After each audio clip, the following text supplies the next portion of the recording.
کہ سب سے زیادہ خوفناک چیز جس کے تعلق سے میں تم پر ڈرتا ہوں، سب سے خوفناک چیز جس میں ملوث ہونے کا مجھے اندیشہ ہے، وہ شرک اصغر۔ شرک اصغر کے تعلق سے میں سب سے زیادہ خوف میں اور ڈر میں مبتلا ہوں۔ صحابہ نے پوچھا شرک اصغر کیا ہے؟ فرمایا کہ الریا، ریاکاری شرک اصغر، ریاکاری شرک اصغر۔ اور پیغمبر علیہ السلام کیا فرما رہے ہیں؟ حالانکہ شرک اصغر کہ مجھے سب سے زیادہ خوف شرک اصغر کا، یعنی شرک اتنی خوفناک چیز ہے، فرمایا کہ سب سے بڑھ کر خوف مجھے شرک اصغر کا ہے۔ جب شرک اصغر سے خوف کا یہ معاملہ ہے تو شرک اکبر سے خوف کا معاملہ کیا ہوگا؟ غور کیجیے۔ تو ہمیشہ اس خوف میں مبتلا رہیے اور کبھی اس خوف سے الگ ہونے کی کوشش نہ کیجیے، اور کبھی اپنے عقیدے کے تعلق سے شیطان کے اس وار میں آنے کی کوشش نہ کرنا کہ ہم موحد ہیں اور توحید کے تعلق سے ایک کبر ہمارے اندر آ جائے۔ یہ شیطان کا ایک وار ہے، اور یہ وار انسان کو بڑا نقصان دے۔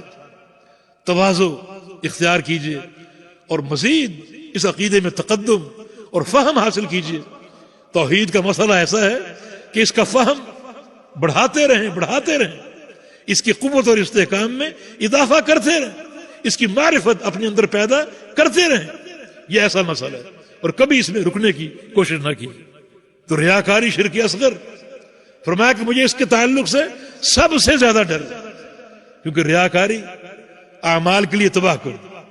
کسی حدیث میں آگے اللہ تعالیٰ قیامت کے دن پکارے گا ریاکاروں کو، ایھا المراؤون، اے ریاکارو، اذهبوا الی من کنتم تراؤون، کہ جن کو تم دکھاتے تھے، ریاکاری کرتے تھے، ان کے پاس چلے جاؤ۔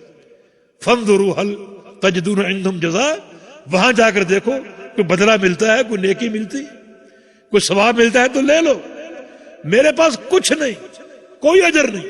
انا اغنى الشرکاء، میں بڑا بے پرواہ، اگر کوئی عمل کرو گے اس میں کسی غیر کو شریک کرو گے، میں تمہیں بھی چھوڑ دوں گا، تمہارے عمل کو بھی چھوڑ دوں گا، تقسیم نہیں کروں گا کہ اتنا میرا تھا اتنا تمہارا ہے، سب چھوڑ دوں۔